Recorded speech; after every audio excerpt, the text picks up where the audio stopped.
नमस्कार दोस्तों, जय हिंद। कैसे हैं आप सभी का स्वागत है आज की हमारी क्लास में। दोस्तों, जैसा कि आप सभी को पता है, इस समय इतिहास लेखन की परंपरा चल रही है, जिसके अंतर्गत हम सभी लोग महत्वपूर्ण ग्रंथों को पढ़ते हैं। तो आज हमने इस वीडियो में कुछ महत्वपूर्ण ग्रंथ हैं जिनको काफ़ी डिटेल में हम सभी लोग समझेंगे। तो आज की क्लास हम सभी लोग शुरू करते हैं।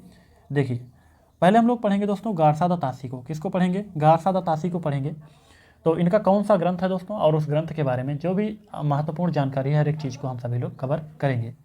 देखिए दोस्तों, गारसा दतासी के बारे में हम लोग बात करें तो हिंदी साहित्य के इतिहास लेखन का सबसे पहले प्रयास जो है इन्हीं के द्वारा किया गया था। ये काफ़ी महत्वपूर्ण पॉइंट है। देखिए, इनका जो इतिहास लेखन का जो ग्रंथ है दोस्तों, जिसको पुस्तक कह सकते हैं, साहित्य ऐतिहासिक ग्रंथ, इस्तवार द ला लिटरेचर एंदुई ए हिंदुस्तानी है। नोट कर लीजिएगा आप सभी लोग। इसकी भाषा की अगर बात की जाए दोस्तों, ये फ्रेंच भाषा का है। कैसा है? फ्रेंच भाषा का है। देखिए, ग्रंथ जब इन्होंने लिखा था तो फ्रांस में रहकर जो है हिंदी साहित्य का इतिहास ग्रंथ लिखा था। देखिए, इसके संस्करण दोस्तों दो हैं। कितने संस्करण हैं? तो दो संस्करण हैं। और पहले संस्करण में जो है दो भागों का प्रकाशन हुआ था। एक का 1839 ईस्वी में, दूसरे का 1847 ईस्वी में। और जो दूसरा संस्करण था दोस्तों, दूसरा संस्करण, ठीक है, तो दूसरे संस्करण में जो है इसमें भी 3 भागों का प्रकाशन हुआ था। कितने भागों का? 3 भाग का प्रकाशन। नोट कर सकते हैं आप लोग का प्रकाशन। ये चीज़ जो है हर जगह आपको देखने को नहीं मिलेगी। तो देखिएगा, सबसे पहले भाग में जो है 2 भागों का प्रकाशन हुआ था। पहली बार में कब हुआ था? तो 1870 में। इसी तरह से बाद में 1871 में जो है तीसरा भाग जो था उसका प्रकाशन हुआ था। यहाँ पर 1 और 2 भाग का। चलिए आगे देखिएगा। ये जो ग्रंथ है दोस्तों, ग्रेट ब्रिटेन और आयरलैंड की प्राच्य साहित्य अनुवाद समिति की ओर से जो है प्रकाशित किया गया था या फिर मुद्रित किया गया था। देखिए, कवियों का विवरण काफ़ी महत्वपूर्ण है। तो इस पुस्तक में कुल जो है 738 कवि हैं, जिसमें से 72 जो है हिंदी के हैं, शेष उर्दू के कवि हैं। देखिएगा, और ये जो पुस्तक है दोस्तों, इसका अनुवाद जो है ये किस भाषा में है? तो फ्रेंच भाषा में है। और इसका हिंदी अनुवाद किसने किया था? बहुत ही महत्वपूर्ण है। देखिए, डॉक्टर लक्ष्मी सागर वासने ने इसका जो है हिंदी अनुवाद किया था। और इसका नाम क्या रखा था? हिंदुई साहित्य का इतिहास। यहाँ से आपके प्रश्न बनते हैं। इस नाम से जो है 1952 ईस्वी में इसको जो है पुनः प्रकाशित किया था। चलिए देखिए, गाथा दत्तासी की जो पुस्तक है दोस्तों, इस्तवार द ला लिटरेचर एंदुई ए हिंदुस्तानी, इसमें जो है एंदुई के लिए जो है हिंदवी जो है हिंदी, और हिंदुस्तानी के लिए हिंदुस्तानी उर्दू अर्थ का प्रयोग होता है। चलिए, ये कुछ महत्वपूर्ण जानकारी थी इससे संबंधित। इससे बाहर कुछ भी जो है आपके एग्जाम में नहीं आएगा। ये काफ़ी महत्वपूर्ण चीज़ें हमने नोट करवा रखी हैं। आगे देखिएगा दोस्तों, महेश दत्त शुक्ल, तो इसके बारे में पढ़ेंगे। तो हिंदी साहित्य इतिहास लेखन की परंपरा में हिंदी भाषा में लिखा गया पहला ग्रंथ जो है इनका, ये भाषा काव्य संग्रह माना जाता है। एक्चुअल में दोस्तों ये इतिहास ग्रंथ नहीं है। इसमें जो है भाषा के सभी काव्यों का संग्रह देखने को मिलता है। जो रचनाएं थी उनका क्रम का वर्णन देखने को मिलता है। इसका प्रकाशन 1873 ईस्वी में नवल किशोर जो प्रेस है लखनऊ से प्रकाशित हुआ है। तो इसके बारे में कुछ विशेष जानकारी नहीं है क्योंकि ये छोटा सा है। तो आगे देखते हैं हम सभी लोग। मौलवी करीमुद्दीन, देखिएगा काफ़ी महत्वपूर्ण है। तो इनका हिंदी साहित्य इतिहास लिखने वाले प्रथम भारतीय थे, दिल्ली के निवासी थे। कहाँ के निवासी थे? तो दिल्ली के निवासी थे ये, ठीक है। ये जो है हिंदी साहित्य इतिहास लिखने वाले प्रथम भारतीय थे, पूछा जा सकता है। इनका जो ग्रंथ है दोस्तों, साहित्य इतिहास ग्रंथ, उसका नाम है तबकात सोअरा, या फिर इसको कह सकते हैं तजकिरा ए सोअरा ए हिंदी, ठीक है, कुछ भी कह सकते हैं, दोनों नाम है इसके। देखिए, इसकी भाषा जो है उर्दू भाषा है। कैसी भाषा है दोस्तों? इसकी जो भाषा है वो उर्दू भाषा है। प्रकाशन की बात करें तो 1878 ईस्वी में दिल्ली कॉलेज से इसका जो है प्रकाशन किया गया था। देखिए, कवियों की संख्या काफ़ी बार पूछा जाता है दोस्तों। कवियों की संख्या जो है इसमें जो है 1004 देखने को मिली है।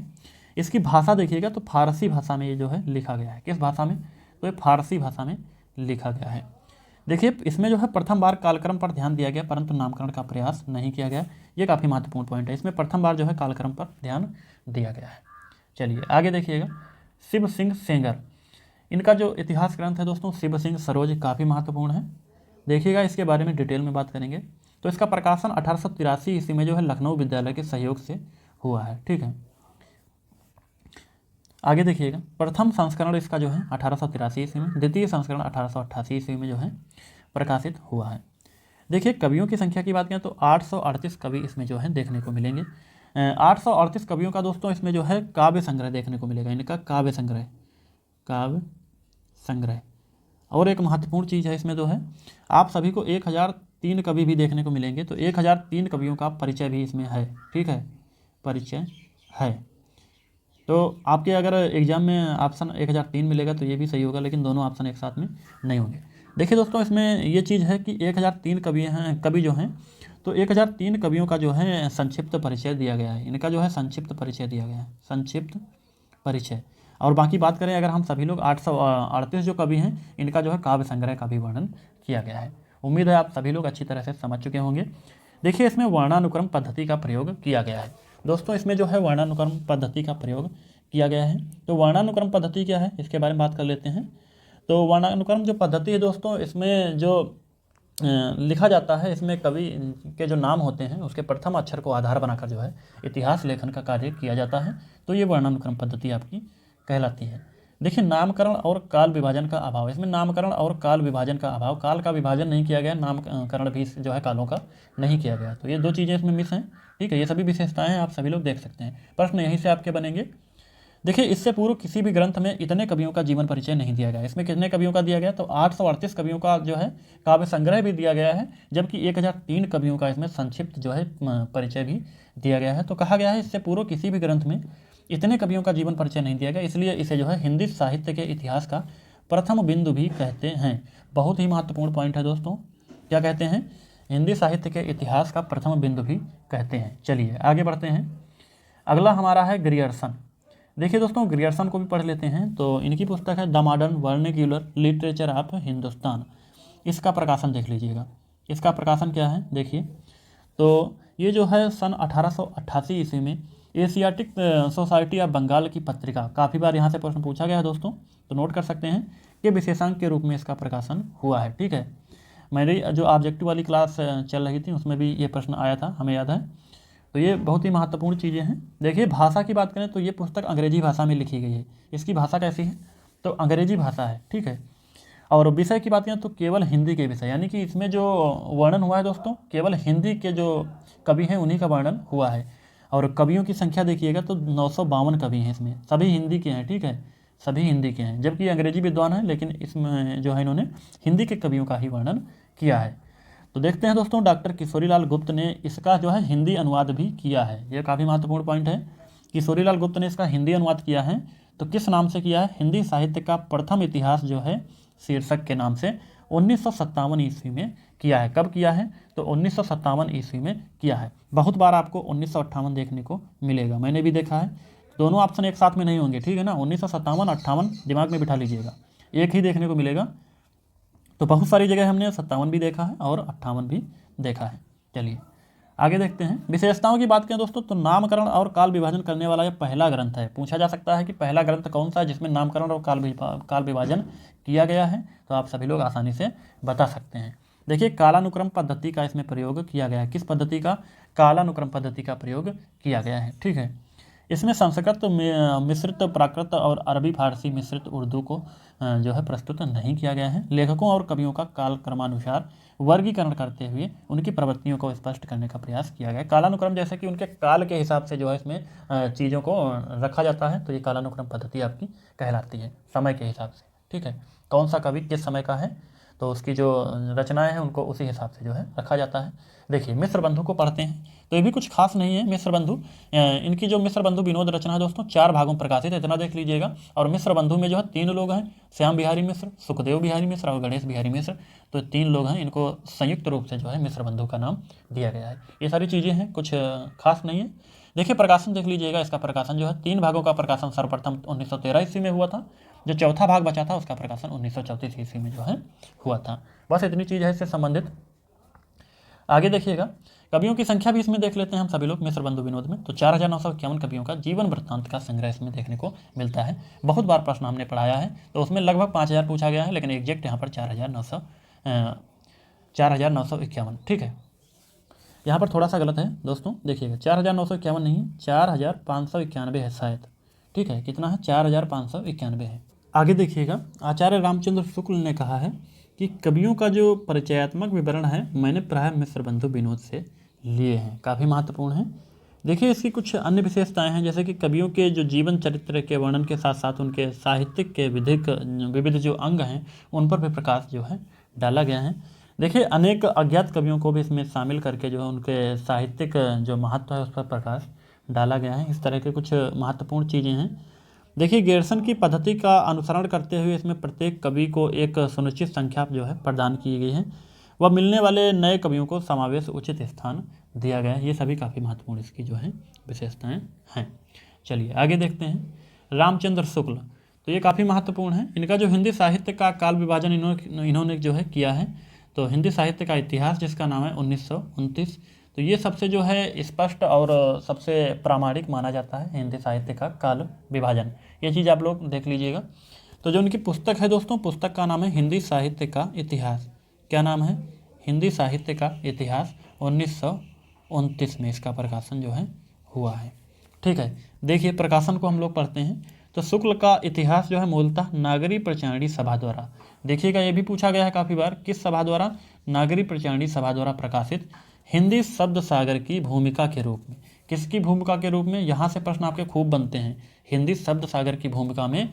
और इसके रूप में जो है किसके रूप में? तो हिंदी साहित्य का विकास सर्वप्रथम किस नाम से आया था? हिंदी साहित्य का विकास के नाम से 1929 ईस्वी में इसका प्रकाशन हुआ है।